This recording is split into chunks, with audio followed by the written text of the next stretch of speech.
Hello and welcome to Lightcast webinars. We're so happy to have you all with us today. Thank you for joining us. We have our Executive VP of Global Operations, Andy Dearman, with us today. He's the host, and a few more people he will introduce as we go through, discussing the relevance of AI in the digital transformation of the UK labour market. If you have any questions during the course of the webinar, please put them in the questions box in your GoToWebinar control panel, and we will endeavour to get to those at the end of the presentation. We will be sharing out the recording and slides from today in a follow-up email, so please keep your eyes open for that. So without any further ado, I'll hand over to you, Andy. Hi, Andy. Hi, Debbie. Thank you very much, and hello everyone for Thank you for joining us, and thank you to my amazing cast that will be joining us today, and I will introduce them as we go. So, a very exciting topic and some really interesting research and data visualizations to be sharing with you, good labour market interested folks. So excited to take you through that today. So before we get into the content, just want to say a big welcome from us here at Lightcast, and you will recall this is the new name of MZ and Burning Glass. And for those of you that are maybe new to this series, welcome, thank you. And for those that have followed for some time, thank you very much for suffering my chatter and being part of the journey. But for those that are new, a quick intro to Lightcast. Well, we exist to help organizations like yours make better, more informed decisions about the labor market, so that we can help communities and individuals and economies thrive through times of great challenge and complexity as we face in the labor market. So our job here is to really illuminate what's going on so that you can make better decisions about your own personal choices around careers, education, skills development, hiring, activities like that, but also to enable your organization serve the communities that you do most effectively as they relate to the world of skills, education, and employment. So thank you for the work that you do and sharing an interest in the work that we do to try and help you. And we do that through the wonders of data, labor market data, and we will be bombarding you with very exciting and interesting data. But by way of a reminder, here at Lightcast, we think of labor market data in three different dimensions. We think of it in terms of the structural building blocks to labor markets through official statistics. We think about how job postings can illuminate employer demand, and also how professional profiles can help us dig deeply into understanding labour supply and capabilities in the labour market. And we deliver this through our software products, so a number of online services, our data products, but also leveraging our experts through applied research and activity. And what we'll be sharing today is an example of that expertise as we dive into the wonderful world of artificial intelligence in the labour market. And as I say, we are looking at that topic back in July. If you can remember back that far and you were part of the journey, Duncan Brown and I gave you a very early sneak peek of actually some of the work that we've been doing here. And today is our day to dive deeply into those topics. And I'm excited to have our good friends and partners on this topic from Infograte joining us, and I will introduce Infograte a little later on. But before we get into that, I'm going to introduce Yulia Narnia from our team, from the Lightcast team. She's the Duncan upgrade that we get today. So thank you, Yulia, for raising the standards this time. I'm very grateful for that. So Yulia, love for you to tell us a little bit about the background of the report. Why have we looked into this topic? Why is it so interesting to not just us? Obviously, everything about the labour market is interesting to us, but to our communities. And tell us a little bit about how we've dug into the topic before we then walk through some of the key findings together. So welcome, thank you for joining us, and yeah, interested to hear your thoughts. Thank you, Andy. Pleasure to be here the first time, so this is exciting. Yes, so I'm going to help walk you through together with Andy, kind of walk through our findings. But to kind of start off, we found that artificial intelligence, it feels it's everywhere, it makes the news continuously, but it is really a hot topic. It has been disrupting, sorry, the labor market. And there have been lots of strategies around that and plans to make, especially the UK, a leader in that area. And but for how do we do that? How do we approach that? And sort of understanding more about it, understanding the regions, the occupations, and the industry, sort of really dive deep into where AI is happening and which areas. That's crucial to actually make some real specific plans. And we felt that using posting data was a really good example of showcasing a way of using posting data as a proxy for technology adoption. It's a very good example where there's lots of studies on AI adoption. They frequently use surveys or interviews or other statistics like number of patents, and they give a very good indicator. They're a good indication of what's happening and where it's happening. But it's not that detailed. It doesn't tell you what's happening in Edinburgh versus Reading, or in Northern Ireland versus the south of England. It's not that granular, but we can do that with posting data. So we wanted to showcase how we've done this here in order to see how we can help make data-driven decisions. Awesome. So job postings data is in effect us looking at what employers are seeking when they're going out to the labour market, and so this is really what kind of cutting edge, what employers are seeking, kind of right here, right now, as much as how that's changed, right? Yes, exactly. So I mentioned earlier as a proxy, it's like if there's an employer hiring or looking for someone who has AI skills, there must be a company and organization behind it who is practicing AI, who's deploying it right now, and that's what we're interested in. We want to know where in the UK things are happening. Yeah, right awesome. Now as well. Yeah, good stuff. Well, thanks for the intro, Julia, and obviously we articulate a lot of that in the report that we'll be showcasing shortly. But you're going to take us through a few of the interesting kind of takeaways that we hope people find fascinating. We're going to kick off by actually looking at quite a high level and thinking about not just the UK labour market, but actually its place relative to what we're seeing in other international labour markets. So talk us a little bit about what we're seeing on the screen now. Sure. So we wanted to start off to kind of put the UK into context and look at it a bit more globally, compared with other countries, to see what is everybody else doing, where do we stand in the UK. And so this is, we take the share of postings, AI share or AI adoption is the percentage of postings out of all postings in the UK or in a given country, to measure how far adoption has come. And you can see that overall Europe seems to lag behind a bit, but I guess the good news is that the UK is still quite, is not that far off. It comes third here in the ranking, but while the US and Sweden are leading. So it's not all bad news, basically, and it's really interesting. And I think what I find quite impressive, if we look at the timeline here, how much it has grown. It's tremendous growth across the board in all countries. Yeah, no, absolutely. It's interesting. Obviously, the US in this timeline starts from a higher base, and of course continues its predominance there. UK starts from a lower base, but feels like it's very much keeping pace, the evolution. But right across the board. I was interested when I first saw this. It's not a surprise to see the US up there when we think about some of the major tech hubs right across the US, Silicon Valley being the obvious one, but places like Austin, Texas, and others, they're fairly well-known centers, aren't they? Sweden was interesting to me. Wasn't kind of immediately one that would jump out to me. Do you have any thoughts on that one? I know our topic today is the UK, but any insights on Sweden?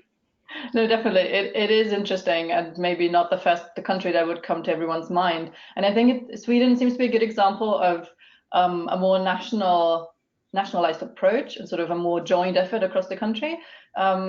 You can see in most countries in 2018, there's a big jump. That's where the big push is happening and where it started. And that's where in Sweden, AI Sweden was created, which is a big research center, which is a partnership of companies, organizations, and the government, and they're all partnering together, working on specific AI research. And therefore, it's a good combination of research, but also then industries and employers are already included, which is how it then finds its way into practical ways in the industry, which I think has given Sweden a big push. Yeah, interesting. So a good one for us to keep an eye on and see if we can't extract some good practice examples to think about here in the UK, and of course others no doubt will be looking as well. So yes, fascinating. So that's the UK in aggregate. We, of course, as you mentioned, the joy of postings is the ability to dive into the detail. So we're going to start to dive into that detail, and we're going to kick off by looking at AI diffusion in different industry sectors in the UK and comparing a couple of years. So talk us through some of the interesting findings here. Sure. As you said, so what we're seeing here is a high-level breakdown of the sectors where AI is used. Again, a comparison between 2015 and 2021. But sort of, I think the first takeaway here is AI is not just happening in the IT sector. It's not limited to IT companies. It has spread a lot further, and sort of you can see the journey here where it came from in a way, but you can really see how it's working its way through several sectors to finance, to professional services. It's very big in education, manufacturing, but you can also see that it has grown more in some areas than in others. You can say sort of you can see AI is happening. The revolution is real, but it's not the same, obviously, in every industry. There are some areas that have grown a lot more. One that I'm curious to kind of see what's going on. It's still quite small, but I think it has a lot of potential, but it's also a very tricky one, and that's human health and social work. There's a lot of potential. If I think of radiology and sort of surgery, there's a lot that can be done, and you can see it has grown hugely. But there's obviously a lot to be discussed on how to use AI in the right way, in the ethical way. Yeah, no, that does strike me as I close my eyes and see robots doing surgeries. That sounds scary, doesn't it? But no, absolutely. So that's an interesting one. When I looked at this, I thought the administrative and support service activities, that seems to have gone from quite a low base, to the grey bar, from 2015 up to mid-range in 2021.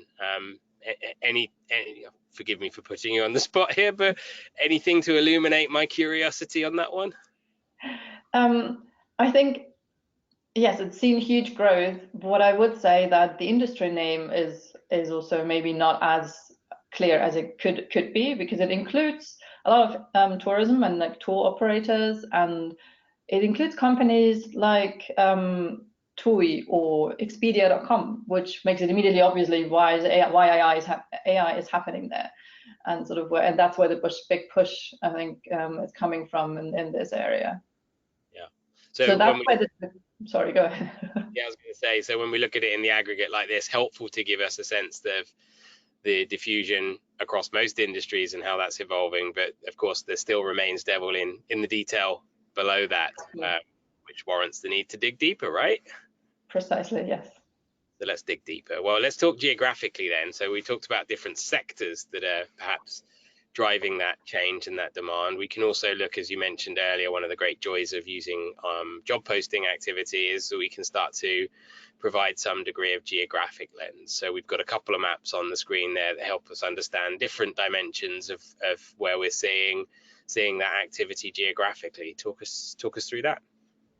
Sure. So we start off with a more high-level breakdown, region and nation on the left, and here it's a different angle, but it's a similar story to industries. It's spreading, but it's not everywhere yet. And you can see you have your obvious areas like Greater London has a very high share, but you can also see some more interesting ones. If you look at Northern Ireland, it's not as obvious from the map on the left. It'll be more it's more obvious when you dig deeper. But Northern Ireland comes up quite high, thanks to its research centres. There's 2 universities, and especially in one in Ulster, there's a university, an AI research centre. which has come to life and has been brought to life specifically to do AI research and nothing else, which obviously boosts the region. And the reason why we've brought in here the travel to work areas, which we can see on the right, is sort of, it's not just Greater London, it's not just the big picture. It's really the really interesting stories come to life when you look at the granular area, the small areas. And I've highlighted Northern Ireland already, but there are also some areas that have really gone from zero. That's an area that has come from 0 to 100%, like to a very high percentage. But even other areas that you can see, not here, but you will be able to see in the full report, obviously, which ones exactly. But also areas like Reading, Edinburgh, Manchester have seen tremendous growth. And if I think about why is that happening, where is it coming from, it's always a similar approach to what we've maybe seen in Sweden. It's a research center, it's a university, and then it moves on to other areas. And there's consultancies that frequently pave the way, and then they make their way into larger companies. There are other areas like Reading. That's a good example where you just have a big company. There's Microsoft has its headquarters there. Obviously, there's a lot of AI happening. Yeah, no, absolutely. And I'm here in the wonderful town of Basingstoke, as long-time followers would know, and we're right in the hub of that sort of tech corridor, the M4 corridor, Reading through central London. Interesting to see Andover highlighted there, which is a local to us, and probably aligns to significant military presence, which is certainly the case in the Andover region. So yeah, interesting to dive in and understand what's motivating that, but certainly the presence of major companies that are interested, or big research centers, corporations, university activity, I think is a big driver. Interesting to me, of course, everywhere is growing, as you say, but clearly there are some regional winners and not so winners. So an interesting one maybe for us to track in time is to see if that becomes a bit more democratized geographically in time, or whether we really do see the doubling down on major kind of regional centers as it sort of implies here right now. So yeah, fascinating stuff. So we've looked at industries, we've looked at geographies. Now let's actually start to think about the job roles themselves. Talk us through this one. Sure. So I think what we've seen so far is all the high level stuff, sort of where are we at right now, whereas for me, the remaining bits, if we look at titles, occupations, and then we'll also look at skills, all this is how the demand has changed. That's the actual meat, how have employers changed what they're looking for. And we'll start off here with titles, and we can see that there are quite a few titles that have come up that have really grown tremendously, and we can also see that some have sort of disappeared on the right side. They're no longer as relevant. And I think there are two things we can see here. One is AI is growing up, or has been growing up, and as with it, the language has grown up and has become more precise, more specific. Also, employers now know better what they're actually looking for. They know how to find the talent, and they use that in the title, and demand has changed accordingly. The other thing that I find is visible here is how the type of engineering has changed. So we see here a change in the type of engineering skills that are looked for. From, if you think back of sort of the first wave of AI, it was very mechanical. It was maybe more in automotive. It was a lot of automation in that area. So you have a lot of mechanical engineers, maintenance engineering, more in that area, which have disappeared and has been replaced by data and machine learning. And it's all about data now. It's all about data engineering and that kind of machine learning. So we've seen this shift here. Yeah, no, interesting. And of course, we would absolutely advocate it's all about data, isn't it, Julia? That's what makes us tick. For sure. But no, really interesting. Your point that resonated with me just there was AI seems to be growing up now, I think is a really good way to put it. It's becoming more precise and more specific, and it's actually starting to find its place in a number of different realms rather than just its sort of earlier infancy. So yes, very interesting at the job title level. So these are the roles that are driving it. We can take it up a slightly higher level as well, but actually start to think about what impact is this having on potential in the labour market, having these skills. So talk us through the salary dimension, which I certainly find really quite fascinating. Yes, this is always an interesting question, obviously, I think for everyone. And posting data is actually quite good when it comes to salary information, which is great for reports like this, where we can try and understand how, like, look at a different angle. It's not only an exciting, a new field, it's important for employers, but also for the job seekers. It's a good incentive to say, okay, this is an area where it's worth investing, acquiring the skills, you can earn more money. And we found that overall, you can, if you compare non-AI jobs to AI jobs based on the skills they require, you can earn up to 20%, on average, up to 20% more, which is a lot of money. And looking at sort of the occupations here, there's sort of two ways, which is similar to other jobs maybe as well, but I think there's a specific point here to make as well, because you can either become a specialist. You see lots of specialists here on the list, and very specific kinds of skills that are needed, but there are also a few unrelated and managerial roles in particular, where as a manager you can earn a lot of money in this field. Yeah, so is that kind of the difference between the sort of the doing the AI, i.e. those sort of software roles and engineering roles that you mentioned, where people are harnessing, using, training, directing the AI, versus maybe what struck me when I saw sort of the marketing specialists or the financial managers, less necessarily using the AI skills, but more appreciating how they could be applied, or even potentially promoting AI activity as a sales technique, right? Someone has to be selling this stuff as well as using it, right? Absolutely, yes, I would agree with that. You can see that, and I think it's not, at first glance, it may feel like, oh, well, you don't know how to use it, you only know how to talk about it and how to sell it. But actually, this can be very hard and very valuable, because it's frequently managerial or experienced kind of jobs where you need a lot of experience, and above all, it's a hybrid job in many cases. AI was not part of the original training, so they probably acquired this skill set later on and have to combine the two, or learn how to incorporate that, make it relevant for their own field, whether it's finance or marketing, how to hire people, how to lead a team, how to bring all this together, which makes it more valuable for the employer.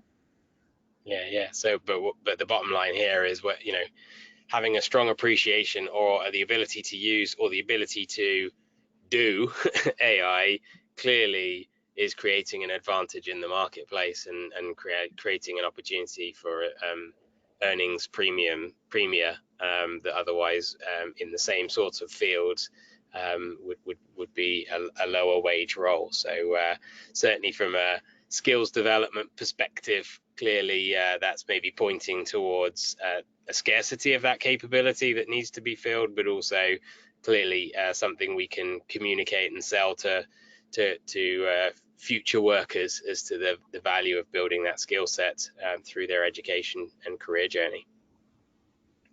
Talking of skills, let's now get into the real granularity when we talk about AI, and I suppose the driver behind the analysis, which is really getting down to the specific skill components. So yeah, talk us through what we see on the screen here, Julia.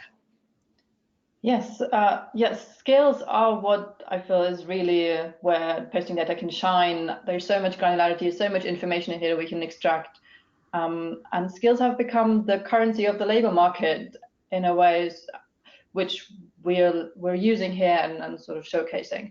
We wanted to show a bit of a skill profile. What do most, this is across all AI jobs, what do you need? What are the AI skills? But also, and then also have a look at the salary. So we can see in terms of AI skills, we're seeing machine learning and artificial intelligence are the two biggest areas.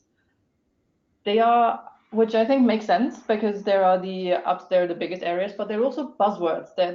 That's where we capture a bit of both. We capture the specialists, but we also capture the people who need to know about it, who need to work with it. And So that's a bit broader, whereas if you go further down into natural language processing, deep learning, that's where the real meat is happening when it comes to AI development and coding and all that. And if you look at the salary, you can also see how more recent software is more valuable. If you take the example of TensorFlow, that has come to, like, I can't remember the exact year, but it's fairly recent compared to other software skills that come up here. It pays even more, which is quite interesting to see how that's actually reflected in posting data, and employers actually differentiate between that. We also have listed here the technical skills, because AI by itself, it's not a standalone skill set. You always need to complete it and round it up with technical skills, and also with soft skills, which we haven't shown here, but you still need Python, data science, you need a solid background, and you need the human skills, which are always very important. The human skills to round it up, to communicate well, and to kind of work as a team in a team. That certainly keeps us relevant in a time of growing AI, right? That's what we've got, is human skills. That's our thing. But no, really important. I was interested, you mentioned earlier about the growing up point, and it maybe early AI was focused towards sort of mechanical activities, and maybe it's sort of evolving now. It's interesting to see listed on the left hand side, you've got image processing, you've got electromechanical systems that have shown quite significant drops and don't particularly hold very strong wage premia. I imagine in some sense it reflects what you described before, but do you have anything to add on that? Not specifically. I think it definitely, it's just a different angle. It shows how the data kind of works together. It reflects the area, but it does show that just because demand, it's still in top 10 skills. Like, we're looking at top 10 skills, the shift is huge, but it's still relevant. So I think it's easy to forget if we see huge shifts, like, oh no, I don't need to bother, but it still made the cut, if you will. Yeah, no, absolutely. Cool. So then I think we kind of round off the skills component here by looking at some skills clusters, groupings of different skill types. So yeah, to explain a little bit about what we mean by skills clusters, and then what we're obviously seeing over time with those different groupings. Of course. I mentioned earlier, skills are the currency, but there's an almost infinite number of skills, which makes it very hard to find trends, to understand what's going on. And AI is also quite vast field. AI is not AI, it's not always the same everywhere. There are many different options, and which is why we have grouped the skills that we defined as AI into 7 different clusters. And you can see them here, and we've broken them down, broken it up over the years to see how they individually developed. And this, again, helps us understand the landscape, because you want to understand what's happening in my region, maybe versus other regions, what's already present, are there specific areas that the UK is particularly strong already, or something that we can build on more. All this helps us understand the labour market a bit better, especially from a sort of local perspective. What I think is quite interesting here is, like, the biggest ones are machine learning and artificial intelligence. But at the same time, machine learning is so far ahead, what also shows that it's not really about the literally intelligent kind of AI. It's mostly about the machines. We're teaching machines how to do jobs that a human can do, but we're not asking it to make all the decisions yet, which would be the actual intelligent kind, if that makes sense. So we're still focusing on the machine kind of AI versus the robots taking over the world kind of AI. Yeah, so they're kind of our artificial slaves rather than necessarily embracing the intelligence piece on that one, right? Yes. I was fascinated also, again, tying some strands here together, looking at robotics, which in 2012 was kind of the leader in the field of AI. And again, piecing that together with your point about the growing up of AI and the moving perhaps away from the mechanical side into more of the other dimensions that you mentioned. That seems to, those robotics skills clusters have been on a bit of a small downward trend and largely static relative to growth in these other areas that have superseded. So that kind of suggests, again, that story of everyone thought it was about robots right back at the beginning, but now we've come to mature our thinking about where we can harness AI to, as you say, to help us scale the things that we can do, but we can do at a greater scale and more efficiently and obviously more productively by harnessing AI through machine learning, for example. Absolutely. Cool. Good stuff. Another one that I found interesting. Sorry, just going back, because I think I found some looking at this, and we had a discussion about this earlier. The other topic was autonomous driving, which it feels like it's everywhere, but looking at this chart, it doesn't feel this relevant in comparison. Similar to robotics, it's sort of at the bottom. But here is another example where I found that the international comparison is quite interesting, because if you break it down by country and you take just autonomous driving and think back to the country chart, you'll find that Sweden, the US, and Germany are actually further ahead, and the UK is slightly more behind. There's just more behind than it is overall. So it's just less focus on AI in the UK compared to other countries, which again sort of highlights that knowledge of like benchmarking, but also the regional aspects and understanding your own market and then make decisions based on that. Yeah, that's a really good point, because often, aside from robotics, the autonomous car component is definitely the one that we visualize the most, isn't it? But of course, we know that there are leaders internationally in that space, and it probably reflects our position in the general automotive industry these days. Very interesting that kind of cutting edge work is happening. I imagine the nature of our automotive industry is, once that's all established, we'd probably be well placed to be delivering against that, given the capabilities we have in the UK.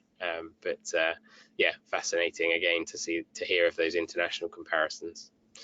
Thank you very much. I appreciate you taking us through some of the highlights, Julia. Great work, impressive work. So well done to you and your team. And the exciting thing is that this isn't just for us to noodle on and be excited by. We're making this available to see Julia and her team's handiwork.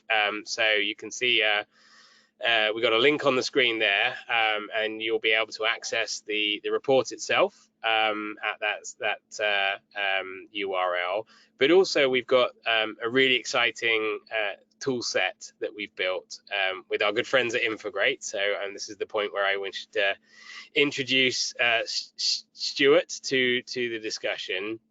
Who have worked with us to take that data, take the research, and really help us visualize that, so that we hope that you can really consume that, poke around, and dive into that data a little more. So I'm going to invite Stuart and also Jane from Infograte to join us. We've been working with Infograte for a good number of years now in a number of different projects in a number of different countries. We are globe-trotting together as businesses, which is fun. And so given the work that we're doing together on this, I thought it'd be great to invite Infograte to join us to tell us a little bit more about what they're doing with this data, and that you'll be able to access, but also more generally thinking about the great power of having data like what we've just described, and really using that data to build narratives, to drive stories, and ultimately to help you interpret, understand, and use that information to help really position your organizations and serve your communities. So Stuart, thanks so much for joining us. I appreciate you joining us here, and you're going to talk us through. Tell me when I need to move the slides on in famous fashion as we go. I'll try and keep up, but over to you. Welcome. Cool, thanks Andy. Thanks Andy and Julia for inviting us to the webinar. It was a really exciting project for us to work on, and I think the presentation that you've gave so far really shows, the kind of scale and the opportunity that AI presents for both the UK, but also for individuals. And yeah, to the rest of the audience, part of the research into this, we partnered with Lightcast, as we have done numerous times over the years, to try and help make the insights that Yulia's been talking through more accessible through the power of visual storytelling, but also hopefully to enable you to kind of dig into that report and really extract your own insights in a way that's much easier than with static charts on the static report. So hopefully it adds a new layer of definition to the actual report itself. And in the style of Chris Whitty, next slide, please. I got it. Yeah, I haven't done that before, but here we go. Yeah, and as Andy said, we've been working in partnership with Lightcast for many years in various different iterations, Burning Glass, MZ Burning Glass, and now with the new rebrand Lightcast earlier on this year. Yeah, we've worked with you for quite a long period of time on a vast number of projects, and the way that we really bring value together with Lightcast is through integrating with your data and your research and the insight that you provide. And there's an example of that here in this AI report for a start. And we help unlock that data, and basically through visual data tools and interactive reports, we really aid people to get the most value from that data. And actually, one of the core values there, real world impact, that's what we're all about together. We're all about opening up career pathways, for example, and helping people find those jobs. So as Yulia was talking about there's lots of new roles. AI has grown up. We're no longer talking about robots trying to kill us anymore. We're all about machine learning and teaching models how to actually do the jobs that would take humans weeks and months, and actually shortening that down. So the kind of projects that we work on together are all about helping AI specialists or cybersecurity specialists, for example, find their way into these sorts of careers, perhaps, and navigate their way through it. Next slide, please. And I think one of the key questions around the approach that we both took together on the actual visual side of things that you'll see on that link is, why data storytelling? Why have we done it this way, and why should it be high up on your agenda? Some of the research that we've done, through our browsers on the web, we've found that data visualization is the #1 format. It's most likely to draw executives to content. Charts, data, they're the second most likely assets to be shared. And actually, throughout COVID, you'll have seen the Financial Times. Essentially, pretty much their entire staff became global superstars literally overnight, because they started sharing some charts that really helped inform people. If you think back to February 2020, we didn't really know necessarily what coronavirus was or how much of a threat it was to us, how much impact it might have. But as February progressed and we went into March, the announcement of lockdowns, for example, wasn't really much of a surprise, because we'd seen those charts that the Financial Times were producing and made free, specifically for that reason. We saw the impact through their data storytelling that this coronavirus would actually have upon us. So where you have the data, the actual storytelling of that is what makes the difference. It engages people, it draws people, and it makes them want to find out more. I don't know about you, but once I started seeing the charts, I was on Netflix looking at Vox. They had like an explainer around coronavirus and about past pandemics. It kind of makes you want to dig in and find more. What is this thing that's going to affect us? And in terms of data literacy, it's I mean, when I started doing data visualization back in 2012, it was kind of an afterthought. Data in general was an afterthought. And then when I moved into sustainability in 2017, it was even more of an afterthought. It was usually just a couple of people hidden away in the corner that stop us from doing business. But over time, of course, that's become more in the forefront of the agenda. And data literacy has come along with it. Without that data literacy, you kind of impacted in the roles that you can do and the job that you can do. So yeah, more and more organizations are teaching their staff and training their staff on the job how to use data, how to interact with it, how to make better decisions through data itself, as opposed to just gut feel. Yeah.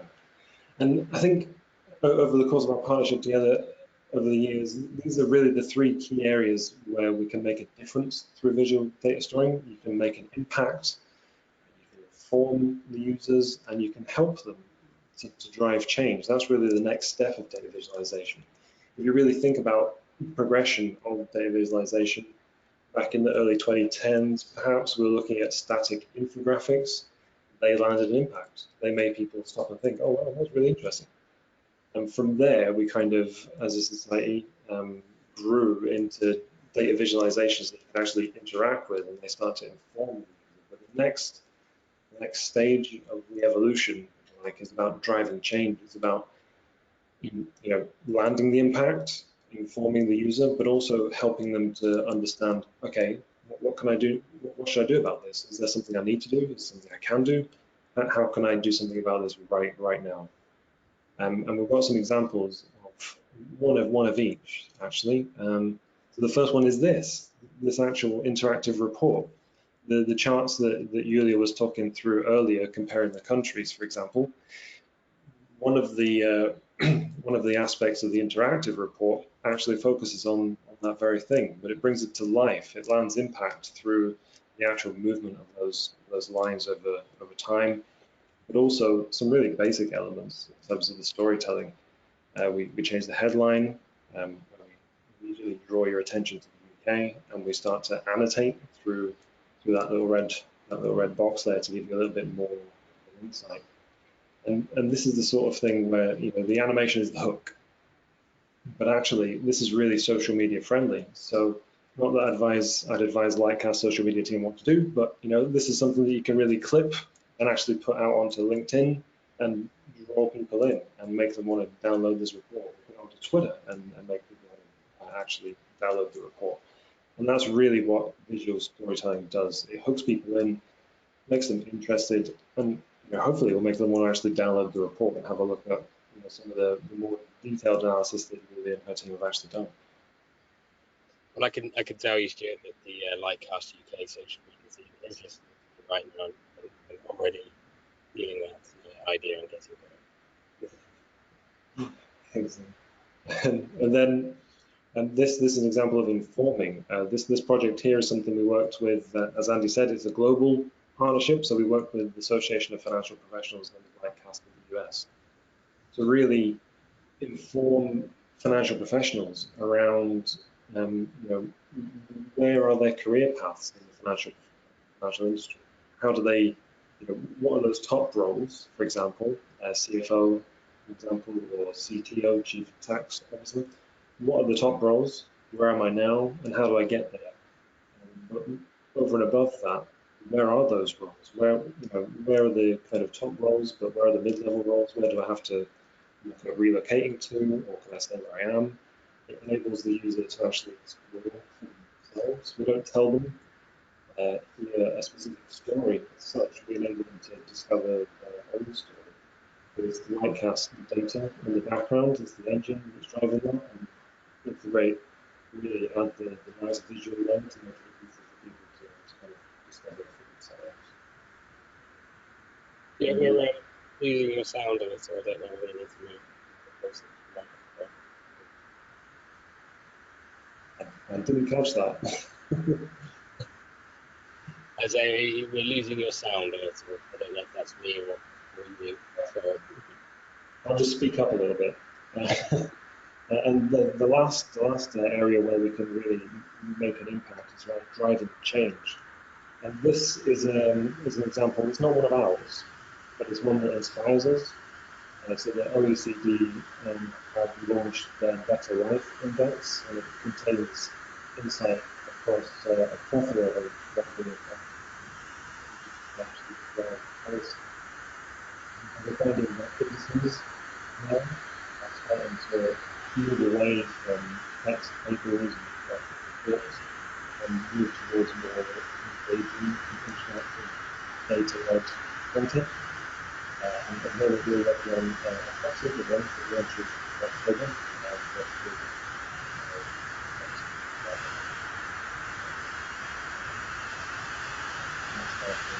Lester, can you step in?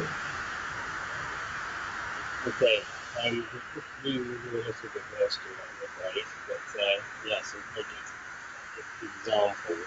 I'm not sure whether you need to have you mute, and I don't know if Jane can maybe jump in just to kind of clear us out. Apologies, it was a bit noisy. Oh, that's better. Sorry, Stuart. Jane, are you able to jump in and continue the story? Hello, can you hear me? Yes, yes, we are clear. Sure. So there are 5 main ways that we could project how we could proceed to use storytelling. Here we look specifically on EdTech, for example. How can we change how we engage with different outcomes for the classrooms? We'll also look at soft skills instead of just hard skills, looking at different mental models. And then most importantly, I was saying the bottom one on the right is humanizing insight. So it's not just about the information, the outcomes.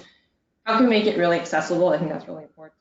And then finally, supporting DE&I, which is diversity, equity, and inclusion in the workplace. Move on to the next slide.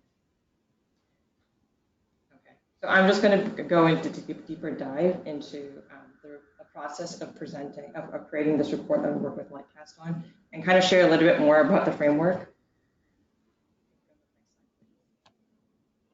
So this is a framework for mapping user needs. So you can consider 3 different buckets. So explain, exhibit, and explore. Explain essentially is what it sounds like. Is how do you inform people, how do you educate people? Usually you're giving people facts, a specific nuggets of information or a narrative. With exhibit, this is focused on beauty or attracting attention through visual appeal. So if you create a chart that looks a little bit interesting, a little bit unique and different, people are more likely to engage with it and really want to learn how to read it. Through explore, this is more open-ended. So usually it empowers people to create their own conclusions by finding different trends and patterns.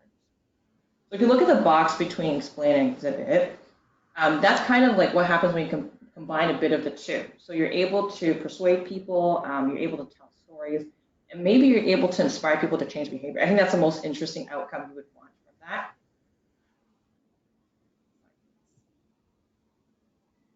So here's an example. So we color-coded this. So anything in blue represents a BI tool, business intelligence tool. So think about Tableau, think about Power BI. Anything in green represents an engagement tool. So the report that we created with Lightcast is an example of an engagement tool. So for a BI tool, some of the things they can do is they can inform people. On the left, on the right, explore. They could focus on finding patterns. And usually, as I mentioned, it's more open-ended. Engagement tool has more of an emphasis between explain and exhibit. So as you'll see with this report, a lot of it does tell a story. It is also very attention-grabbing. A lot of the charts are quite unique. They're not quite standard. And this is kind of what a bespoke solution allows us to do. So if you're restricted to certain tools, you can only make certain charts, but when you create something more bespoke, you're able to create something that's a bit more unique. So this is a different framework we work through once we get more specific and try to deliver the outcome, the deliverable. So this is called a double diamond, and there are 4 phases if we go left to right. So when you start from the left point, at point A for discover, what you're doing is you're diverging. So you're opening up. So here is where we kind of start off and map out what existing assets we have, what's the data we're working with, what are some of the stories we can tell. And then when we go to define, we narrow down, we converge. And here is kind of where we decide certain subsets of data we want to focus on, because we can't tell a story with all the data that we have. It's impossible. You have to really focus. That's where we narrow down. Then we go to develop. So this is where we open up again. So once we sort of figure out, okay, so maybe we want to focus on this data, subset of the full data set. How do we want to visualize it? And we explore different ideas by sketching, by doing wireframes. We explore different layouts, different charts. After we do that, then we converge again one final time for deliver. And what we do is we code it up and then we create the final outcome.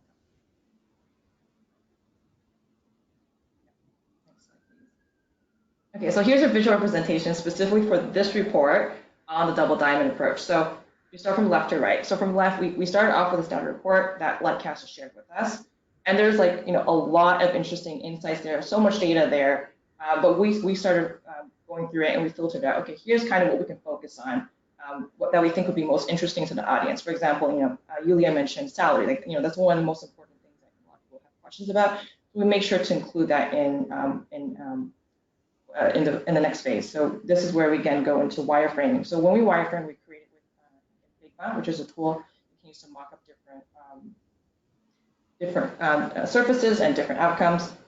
And so here you see it's an actual wireframe of what we did. So we explored different chart types and different layouts. And you see it looks very rough on the edges, right? That's kind of what the wireframe is for. It's not meant to be perfect. It's meant for us to just explore different ideas. And after a couple of iterations and different feedback sessions with Lightcast, then we go to the right and create the final outcome.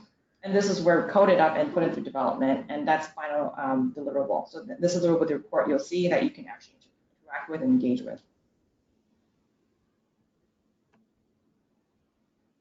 So thank you for your time. I hope that was informative and educational. Feel free to connect with me or Stuart, and our information is on the slide. That's amazing. Thank you, Jane, and thank you, Stuart. Apologies for cutting you off there in your prime, Stuart, and thank you, Jane, for jumping in. But that's really fascinating, and it's really interesting to hear about the process behind the work that you've done. And I have to say, I would say this, wouldn't I? But it's an incredible resource. I'm very excited that we're able to socialize that very soon with folks going forward. So thanks for your work, and really do value the importance. And I think you both touched on, I think, the critical factor behind why do we all do this? What's the motivation? Why did Yulia like to dive into the data and then extract the insights? Why does Infograte? Why do you guys do the work that you do? And why do I hang on everyone's coattails making me look good? Is because we want to drive change, right? And I think you've mentioned that a few times. It's interesting, it's informative, and those of us that are a bit geeky about these sorts of things find it fascinating, and that's interesting in itself. But it's only really impactful when we can help motivate change, help people maximize the opportunities that might be presented, manage the risks, and evolve. So data is only as good as getting it into people's hands, but also being understood. And so driving that change is really important, and that's why I know globally and internationally we really value the work that Infograte does to help us really illuminate our data and continue to help you guys, our audience, drive that real change. So thanks so much for bringing that, and very informative and educational. Thank you very much. They're a great bunch based out of London, but I know spread all over the place as well in the team. So like all of us these days. So well done, and thank you very much for joining us and being so generous with your knowledge, and of course generous with the resources that we are building. So that's where we conclude. We do have a minute or two, so I don't know, Debbie, if you have any kind of burning questions that we might bring to Yulia or Stuart or Jane. Anything in the e-sphere there? I've got a thank you, but that's about it. I like those. They're good. They're good. Okay, well, that's great. Well, we've put the various contact details, both Infograte and ourselves, and we will be circulating the slides so you have those. A reminder, aiskills.lightcast.io, where you can go and actually find the report and play with those things. Thank you, Stuart and Jane, again, for generously joining us and sharing your knowledge. Yulia, thank you very much. A great debut. Giving Duncan a real run for his money. So it's a real 50-50 toss up for next month. Thank you. It's been fun. Maybe the one sure thing is maybe if you guys just talk and I'm out of it, it'll be a lot more interesting and informative, but we'll see. I'm here for good, sorry. But the other thing I just wanted to mention is that we are busy planning our next webinar for October.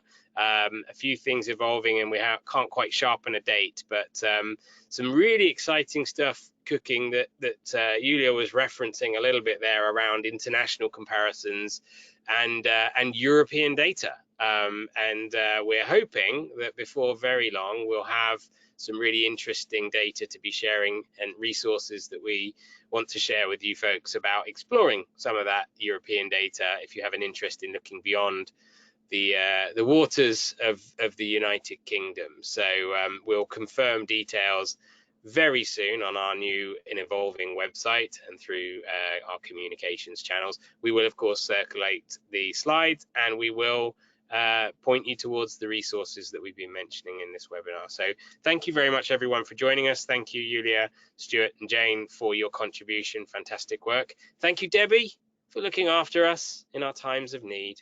Have a great day everyone, and speak to you again soon.